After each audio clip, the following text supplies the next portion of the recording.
Hello guys, welcome to our education platform Pi Engineers Point में आप सभी लोगों का बहुत बहुत स्वागत है। वेलकम है। ठीक है। तो आज का जो हमारा टॉपिक होगा वो है बेटा Rankine's column theory. It is very important topic of strength of material subject in column design, right. तो रेनकाइन थ्योरी आप लोगों को पता होगा जहाँ तक, फिर भी आपको पीपीटी की हेल्प से मैं काफ़ी हद तक पूरी तरीके से क्लियर कर दूंगा। ठीक है, एक न्यूमेरिकल प्रैक्टिस में लेंगे। ठीक है, उससे आप लोगों को बहुत अच्छे तरीके से समझ में आ जाएगा कि हम कैसे सॉल्व करेंगे। अंडरस्टैंड। चलिए, तो देखिएगा रेनकाइंस थ्योरी क्या होती है कि एक होती है यूलर्स थ्योरी और दूसरी है आपकी रेनकाइन थ्योरी, राइट। तो यूलर्स थ्योरी में क्या बोला है, यूलर्स थ्योरी में क्या बोला है कि this theory is applicable only for long columns. ठीक है, स्लेंडरनेस रेशियो उसमें ज़्यादा होती है। ठीक है, मतलब कि उसकी लंबाई ज़्यादा होती है कॉलम की। ठीक है, और जो कॉलम है वो बकलिंग में फेल होता है ना, कॉलम बकल्स हो जाता है। अभी मैं समझाऊंगा बकलिंग वगैरह क्या होता है, क्रशिंग क्या होता है। ठीक है, तो रेनकाइन थ्योरी जो है ये दोनों ही के लिए एप्लीकेबल है, for buckling as well as for crushing. ठीक है, तो लॉन्ग कॉलम में बकलिंग होती है, शॉर्ट कॉलम में आपका क्या होता है बेटा, क्रशिंग होती है। ठीक है, बिकॉज कि शॉर्ट कॉलम में काफी हेवी कंप्रेसिव लोड आता है। तो जब काफी हेवी कंप्रेसिव लोड आएगा आपके कॉलम के ऊपर तो क्या होगा कि मटेरियल स्कैप होना स्टार्ट हो जाता है। ठीक है, एकदम से क्या होता है, मटेरियल क्रश होता है। ठीक है, तो वही होती है आपकी क्रशिंग। ठीक, लेकिन लॉन्ग कॉलम में क्या है कि ज्यादा कंप्रेसिव लोड ना भी हो तो फिर भी क्या होता है कि आपका कॉलम जो है वो बकल होने लगता है, मतलब कि लेटरल मूवमेंट करने लगता है। ठीक है, lateral perpendicular to the direction of load. ठीक है, तो ये आपका डायरेक्शन ऑफ लोड है तो जो कॉलम इधर मूव करेगा तो फिर इधर मूव करेगा। ठीक है, मतलब डिफ्लेक्ट होता है एक्चुअली। तो वही होता है आपका बकलिंग ऑफ कॉलम। अंडरस्टैंड। चलिए, मैं अभी आपको डायग्राम में दिखाता हूँ सारी चीजें। देखते हैं। देखिए, ये है आपकी रेनकाइन इक्वेशन। वेरी सिंपल, क्योंकि हमें रेनकाइन इक्वेशन की बात करना है आज। तो रेनकाइन इक्वेशन देख लेते हैं, बाकी फिर मैं सारी चीजें समझा देता हूँ। तो ये आपका रेनकाइन फार्मूला है। क्या है रेनकाइन फार्मूला? ये है आपका Rankine formula, 1/Pr is equal to 1/Pc plus 1/Pc। तो इसका मीनिंग समझ लेते हैं कि पी आर क्या है। P R is a Rankine load, या इसी को क्रिपलिंग लोड या क्रिटिकल लोड ऑफ रेनकाइन बोला जाता है। ठीक है, पीई जो है वो यूलर्स लोड है। देखिए यहाँ पे दिया भी है, पीई क्या है आपका, यूलर्स लोड है। पीसी क्रसिंग लोड है या यील्ड लोड इसी को बोला जाता है। ठीक है, इन कंप्रेशन। और पीसी जो है आपका वो तो क्रशिंग लोड हो गया, और पीआर तो पता ही आप लोगों को क्या हो गया, मैंने बता चुका हूँ, है ना, रेनकाइन लोड या क्रिपलिंग लोड। नोट कर लेना, एक क्रिटिकल लोड या फिर क्रिपलिंग लोड भी बोला जाता है ना, क्रिटिकल क्रिटिकल लोड किसको, आपके पीआर को। ठीक है, नोट कर लें इसे। मैं इसे इरेज कर दे रहा हूँ, है ना, इसकी अभी जरूरत नहीं है। तो ये इक्वेशन तो समझ में आ गई। जब आप इस इक्वेशन को किस इक्वेशन को बेटा, जब आप इस इक्वेशन को सिंप्लीफाई करते हैं, अंडरस्टैंड क्या करते हैं, सिंप्लीफाई मतलब सॉल्व करते हैं और जाके, तो आपको ये इक्वेशन मिल जाती है। ठीक है, ये पी की वैल्यू आपको पता ही क्या होता है, यूलर्स लोड बराबर क्या होता है बेटा, pi square E I upon L E square. L E जो है वो इफेक्टिव लेंथ ऑफ कॉलम होती है। अंडरस्टैंड, वो तो आपको पता ही होना चाहिए। के जो है यहाँ पे, के की वैल्यू क्या है, minimum radius of gyration. L क्या है, इफेक्टिव लेंथ ऑफ कॉलम। तो एल ई जो है स्लेंडरनेस रेशियो जो होता है लेमडा, वो क्या होता है बेटा, L effective length upon minimum radius of gyration. ये तो पता होना चाहिए। मतलब कि एल अपॉन के की जगह आप लेमडा भी पुट कर सकते हैं। अंडरस्टैंड। चलिए, इतना तो पता होना चाहिए कि लेमडा बराबर क्या होता है मेरा, effective length of column upon minimum radius of gyration के। ठीक है, तो इन दोनों का जो रेशियो होगा, अब एक कंडीशन के ऊपर डिपेंड करता है। इफेक्टिव लेंथ आपकी कंडीशन के ऊपर डिपेंड करती है कि कॉलम की कंडीशन क्या है ना। Both and hinge, both and fix, one and free, one and fix, one and hinge and one and fix. ये चार कंडीशन बेसिक कंडीशन होती है कॉलम की, वो आपको याद होनी चाहिए। ठीक है, बात समझ में आ गई। चलिए, तो इसके आगे देखते हैं। कुछ गिर गया था बेटा, कोई बात नहीं। इसके आगे देखते हैं रेनकाइन थ्योरी, हम समझ लेते हैं क्या होता है। देखिए, this theory is applicable for both type of columns, long column as well as short column. देखिए यहाँ पे साफ साफ दिया है, ये जो थ्योरी है वो दोनों कॉलम के लिए एप्लीकेबल है ना, long column as well as for short column, ठीक है, दोनों ही कॉलम के लिए एप्लीकेबल है, ठीक है।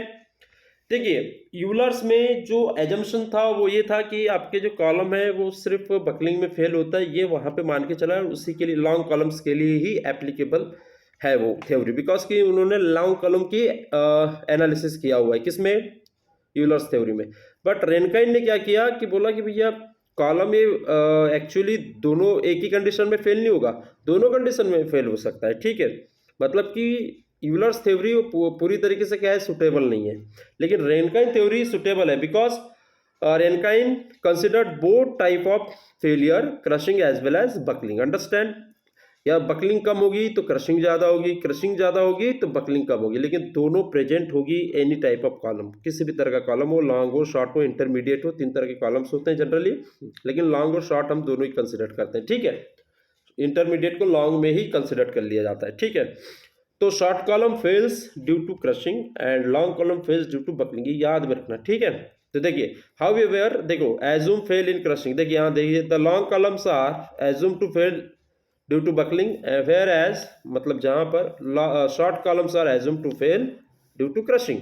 हाउ एवर, जबकि practically any column fails due to the combined effect of buckling and crushing, मैं वही बात कर रहा था कि दोनों के इफेक्ट से फेल होता है। तो द रेनकाइन जॉर्डन फार्मूला, देखिए रेनकाइन जॉर्डन फार्मूला बोला जाता है इसको, है ना बेटा, 1/PR plus 1/PC plus 1/PE, ठीक है, उसको आप रेनकाइन जॉर्डन फार्मूला कहते हैं, रेनकाइन थ्योरी या रेनकाइन जॉर्डन थ्योरी, ठीक है।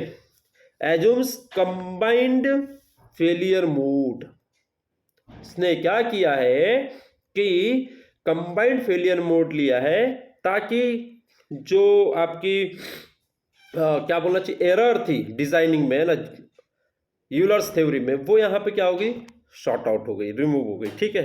Commonly known as Rankine formula for columns, ठीक है।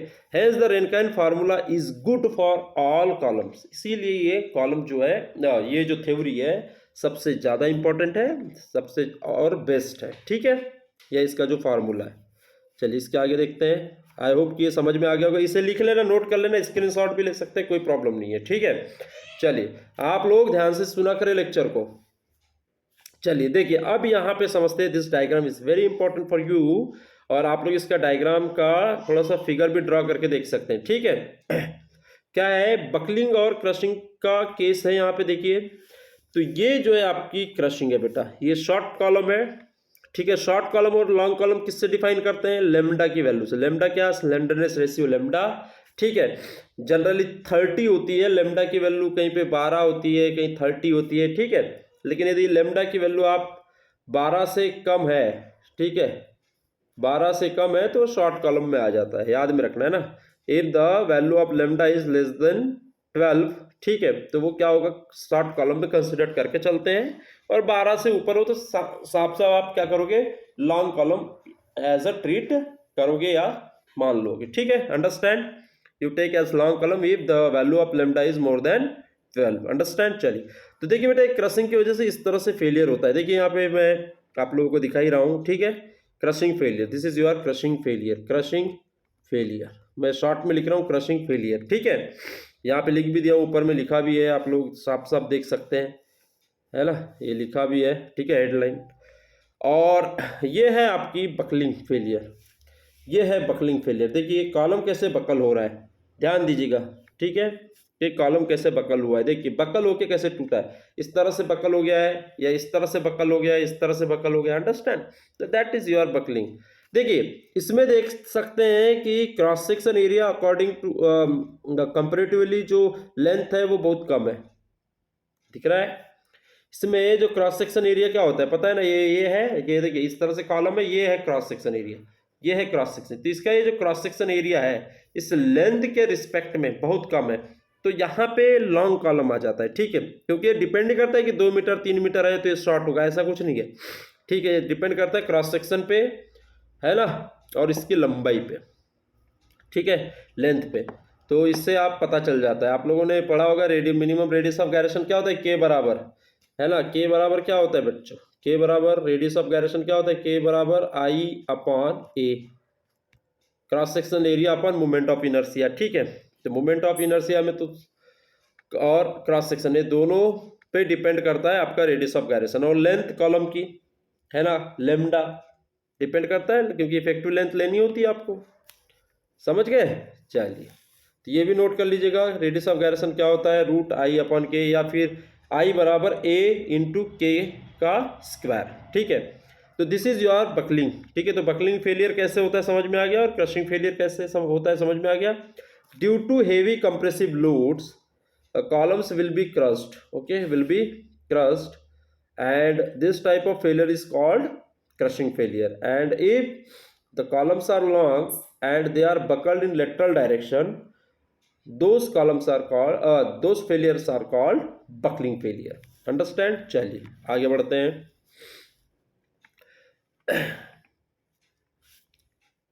देखिए, ये कुछ चीजें हैं।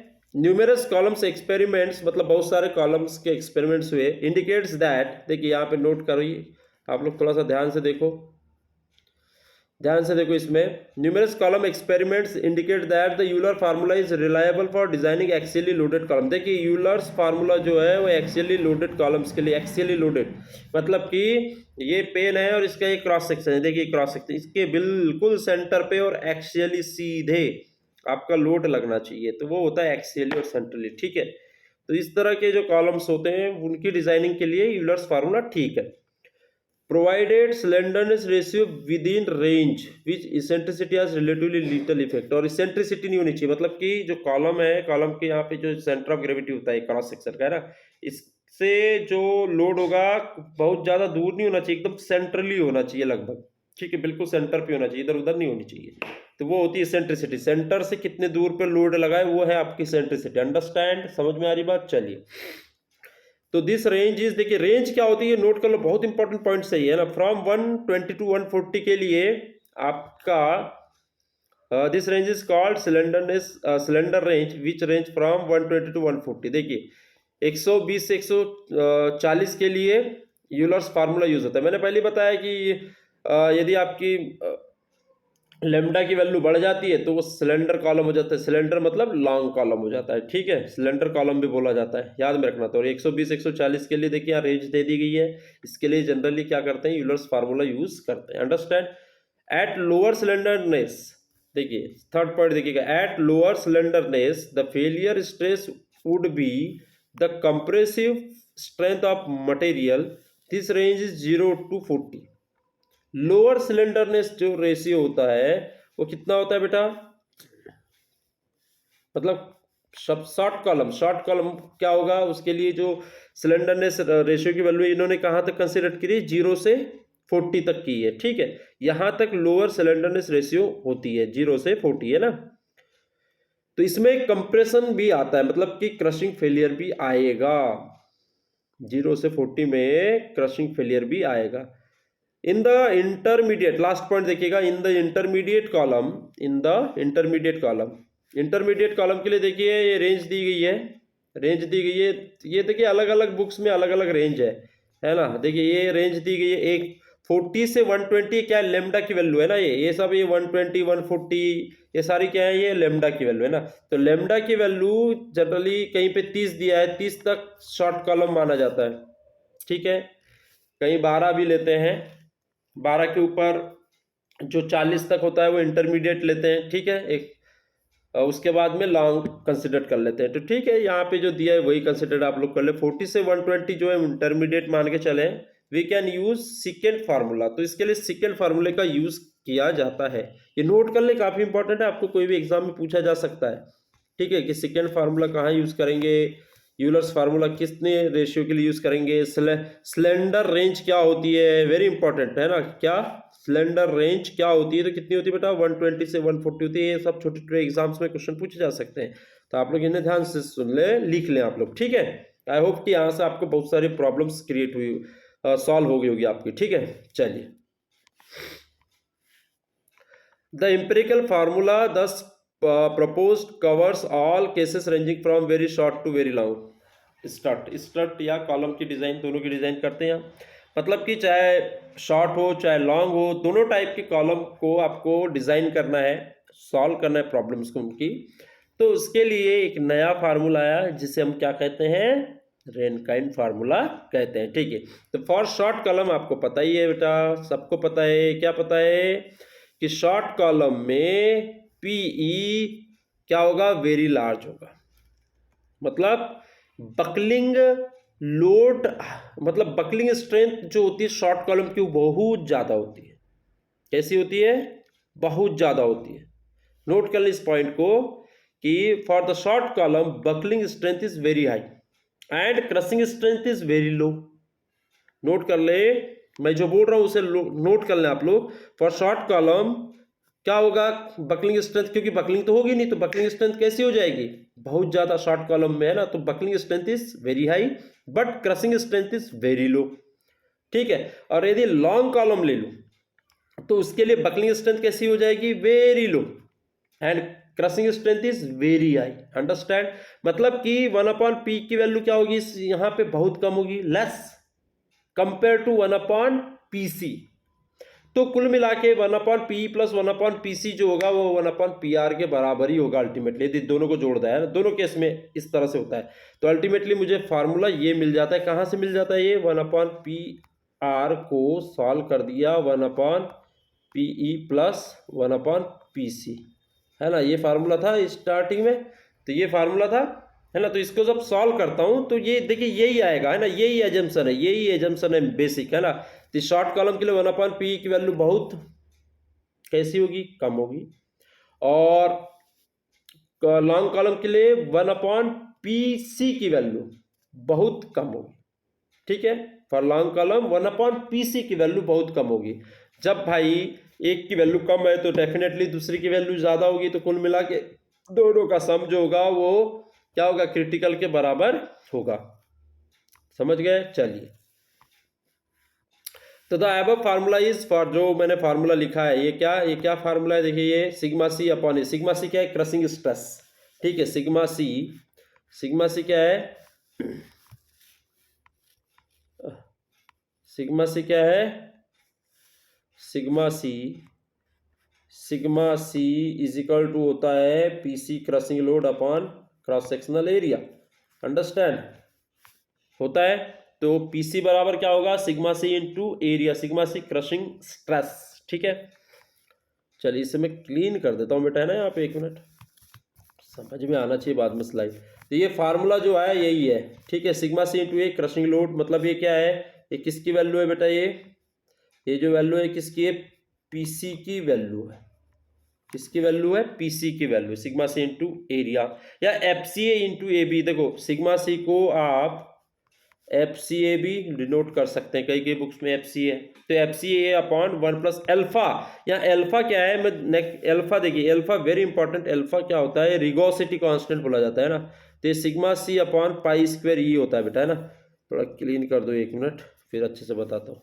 अब इस अल्फा को मैं समझा दूं, बाकी सारी चीजें समझ में आ गई आप लोगों को, नोट कर लेना आप लोग।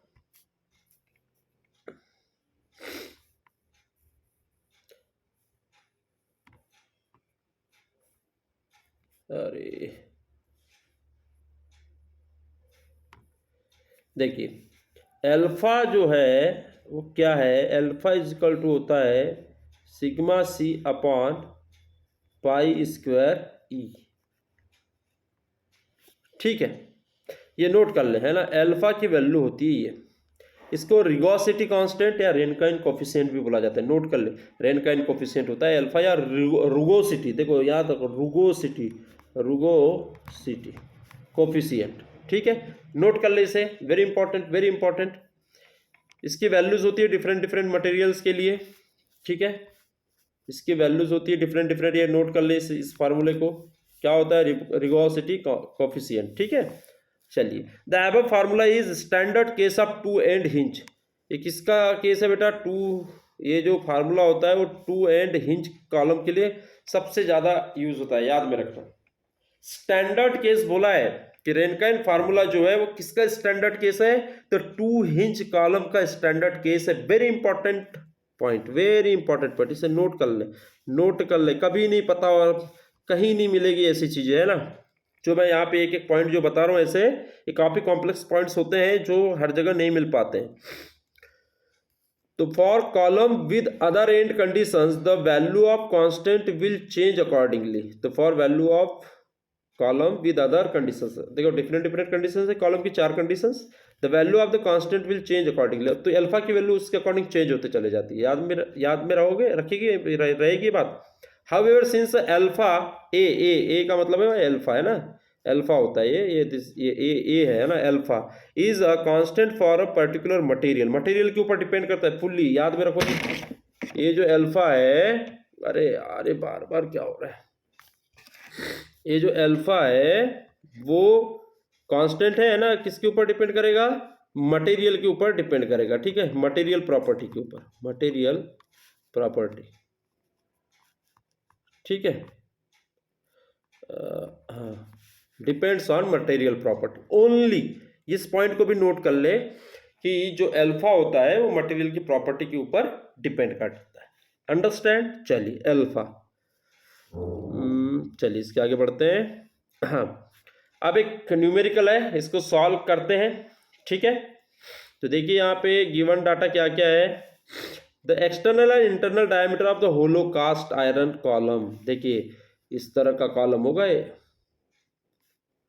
है ना, ठीक है। ये इसका क्रॉस सेक्शन बना रहा हूँ, वो तो वर्टिकल होता है, मेंबर है ना, कॉलम बोला है तो वर्टिकल होगा, लेकिन इसका क्रॉस सेक्शन टॉप का कैसा होगा, इस तरह से, और ये इंटरनल डायमीटर और ये आउटर डायमीटर, है ना। तो इंटरनल डायमीटर जो है 4 सेंटीमीटर है और आउटर 5 सेंटीमीटर है, ठीक है। दोनों दिया है सेंटीमीटर में, तो सेंटीमीटर में रख दो, ठीक है। सारी वैल्यूज को सेंटीमीटर में ले लेंगे तो क्या होता है, इससे सॉल्यूशन में इजी होगा, है ना। लेंथ ऑफ कॉलम दी है 3 मीटर, है ना। एल की वैल्यू कितनी है, एल की वैल्यू है 3 metre. The value of L length of column is 3 metre, ठीक है। कैपिटल डी 5 सेंटीमीटर और स्मॉल डी 4 सेंटीमीटर, ठीक है। 4 सेंटीमीटर मतलब 40 mm एंड 50 mm, है ना, आउटर डायमीटर ये दिया है, ये क्रॉस सेक्शन दिया है, ठीक है। और उसके बाद में क्या दिया है, एंड्स आर फिक्स्ड बोला है। जब भी एंड्स ऑफ फिक्स बोला रहता है तो इफेक्टिव लेंथ कितनी हो जाती है बेटा, एल इफेक्टिव बराबर L/2 हो जाती है in case of both and fix. मैं अभी दूसरे स्लाइड में आप लोगों को सारी चीजें बताता हूँ, यहाँ पे समझ, ये क्वेश्चन को समझ लेते हैं ना। Determine crippling load using Rankine formula, ठीक है। तो क्या क्या दिया है मैं एक नेक्स्ट स्लाइड में आप लोगों को दिखा देता हूँ क्या क्या दिया है। Capital D is equal to 5 centimetre, ठीक है। Small d is equal to 4 centimetre, और क्या दिया है, लेंथ दी है आपकी 3 मीटर, बोथ एंड फिक्स है तो एल इफेक्टिव हो जाएगा 3/2, लेंथ का हाफ तो ये हो जाएगा 1.5 मीटर हो जाएगा। 1.5 मीटर मतलब इसमें सेंटीमीटर में कन्वर्ट करना है, मतलब 100 से मल्टीप्लाई कर देंगे तो कितना हो जाएगा 150 सेंटीमीटर, है ना। 150 सेंटीमीटर जो है इसकी लेंथ हो जाएगी, 100 से मल्टीप्लाई कर दो 1.5 को तो सेंटीमीटर 150 सेंटीमीटर, ठीक। तो ये चीजें हो गई। और क्या दी है देखते हैं इधर, और क्या दी गई है, सिग्मा सी की वैल्यू गिवन है, मतलब सिग्मा सी कितना है आपका 550 N/न्यूटन पर mm स्क्वायर, है ना। तो 550 लिख लेते हैं, क्या क्या है, सिग्मा सी की जो वैल्यू है वो 550 मेगा पास्कल है न्यूटन पर mm स्क्वायर, है ना। 550 गिवन है। रेड पेन ले लो यार, रेड पेन ज़्यादा अच्छा है। ये वैल्यू है सिग्मा सी की, देखो सारी वैल्यूज मैंने लिख दी, कोई दिक्कत है नहीं। और क्या है, अल्फा की वैल्यू 1/1600 है ना। कितनी है बेटा, अल्फा की वैल्यू कितनी है, चलो नेक्स्ट स्लाइड ले लेते हैं, और कोई दिक्कत नहीं। अल्फा की वैल्यू जो है 1/1600। मजा आता है बेटा बिल्कुल इस स्टडी में ना, आराम से आप घर पे बैठ के देख सकते हैं, कोई प्रॉब्लम नहीं।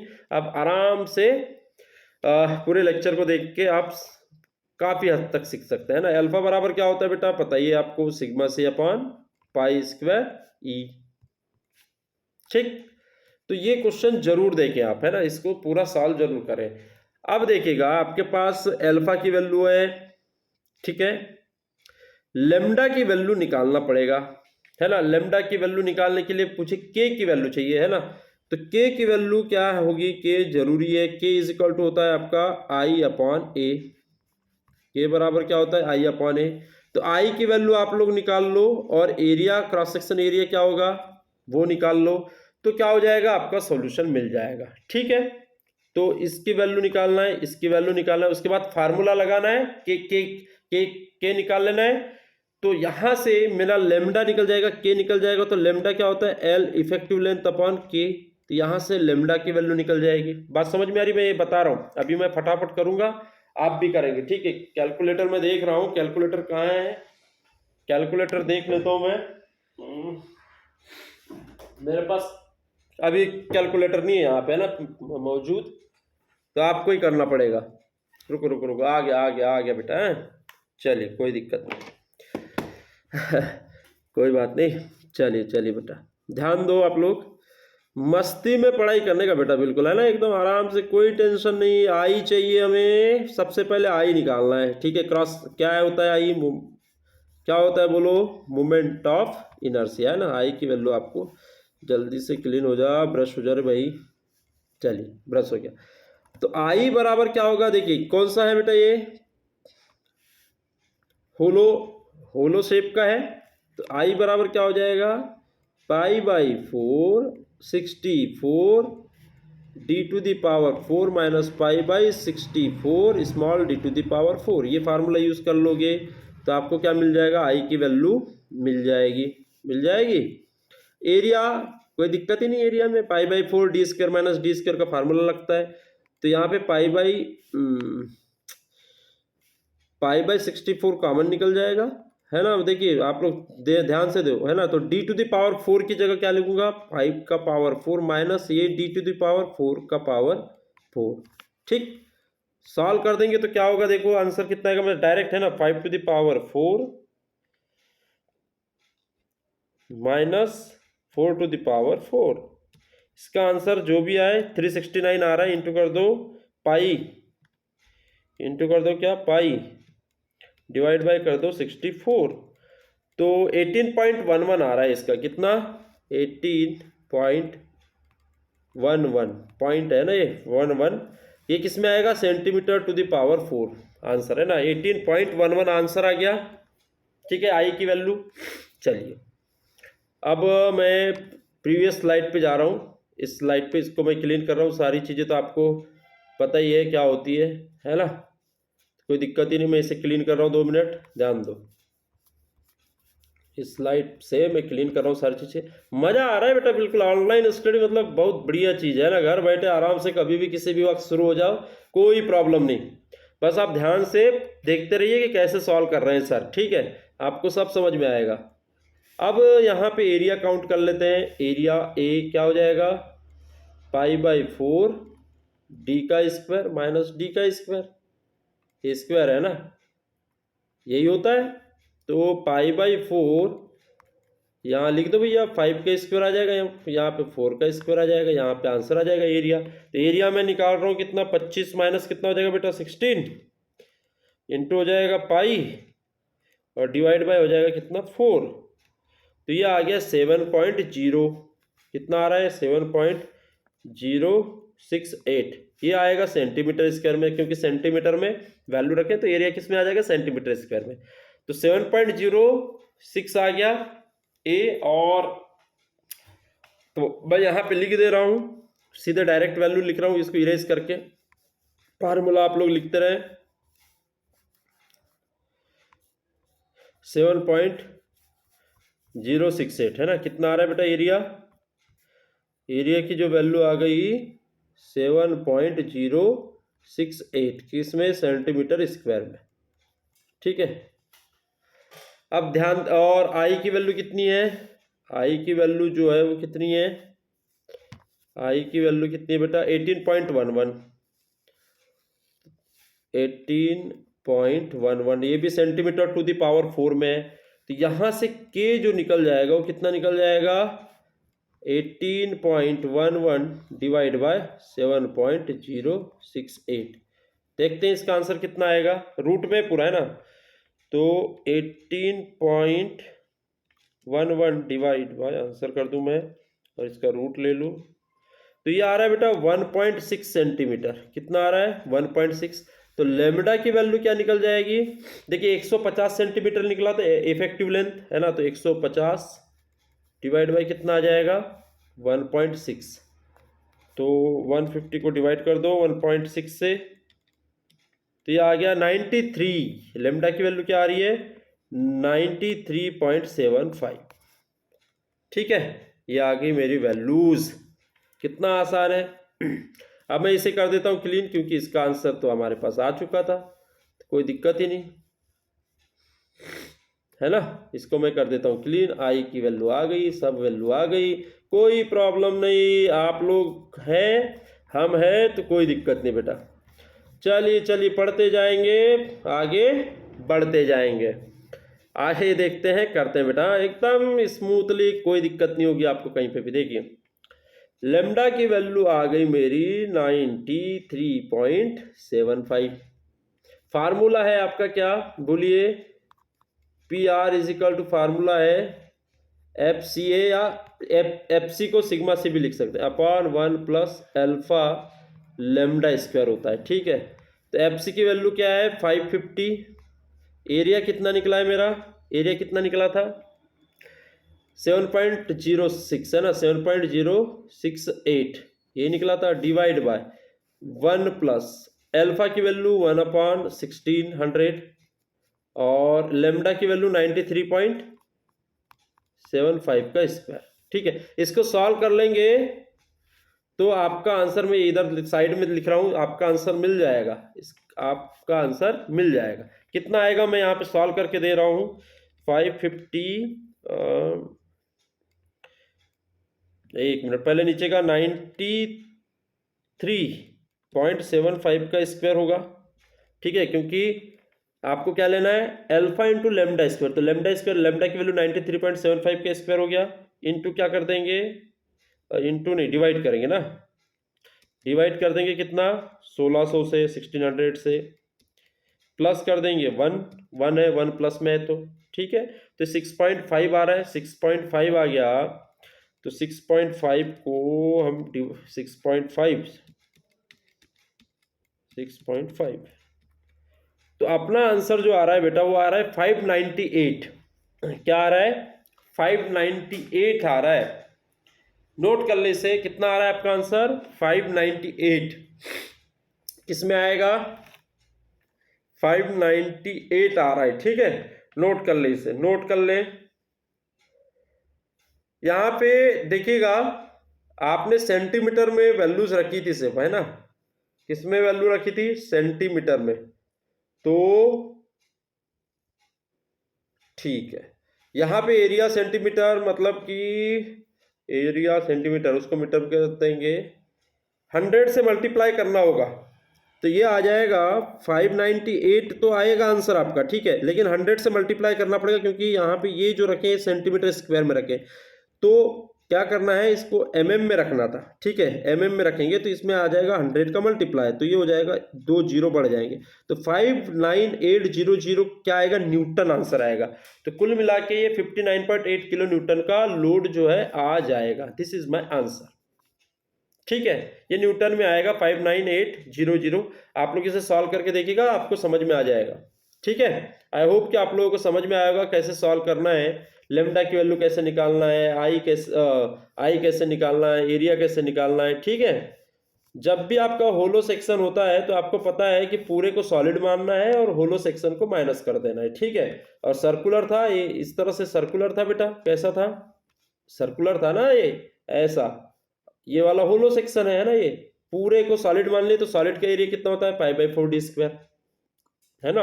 और सर्कल का moment of inertia π/64 d⁴ formula होता है। तो होलो सेक्शन का घटा देंगे π/64 d⁴, तो इनर्शिया निकल जाएगा। और area π/4 d² minus π/4 d²। Simple सा। तो आई होप कि आप लोगों को समझ में आया होगा। तो मिलेंगे बेटा नेक्स्ट लेक्चर में एक नए टॉपिक के साथ। तब तक के लिए आप सभी लोगों को बहुत लेक्चर अटेंड करने के लिए बहुत बहुत शुक्रिया। ठीक है, तो आप लोग बेटा ज़्यादा से ज़्यादा चैनल को शेयर किया करें, है ना। हमारा ऐप है पाई इंजीनियर्स पॉइंट, आप प्ले स्टोर पे जाके उसे डाउनलोड कर सकते हैं। बहुत खूबसूरत ब्यूटीफुल ऐप है, ठीक है। कोई परेशानी नहीं होगी। ऑनलाइन टेस्ट सीरीज की सुविधा है, उसे जाके आप परचेज कर सकते हैं, है ना। डिफरेंट डिफरेंट कोर्सेज लॉन्च कर दिए हैं सिविल इंजीनियरिंग के लिए, और मैकेनिकल के लिए भी हमने गेट का किया हुआ है, तो उसे वो परचेज कर सकते हैं। टेस्ट सीरीज में फ्री टेस्ट में आप जाइएगा तो फ्री टेस्ट में भी आपको बहुत सारी चीज़ें अवेलेबल मिलेगी, ठीक है। लेक्चर्स पड़े हुए हैं, आप लेक्चर्स वॉच कर सकते हैं ऐप में जाके, ठीक है। फ्री मटेरियल में जाके, फ्री स्टडी मटेरियल में 2 सेक्शन है मटेरियल का, एक वीडियोस है और एक आपका जिसमें स्टडी मटेरियल होता है ना, सॉफ्ट कॉपीज में या हैंड रिटन है ना, तो वो सारी चीज़ें अवेलेबल है, तो आप उसे देख सकते हैं, वॉच कर सकते हैं, तो आप ही का फायदा है, ठीक है। चलिए बेटा, तो मिलते हैं आपको नेक्स्ट लेक्चर में, कुछ नया टॉपिक, बेहतरीन टॉपिक आपको बताएंगे। तब तक के लिए थैंक यू सो मच।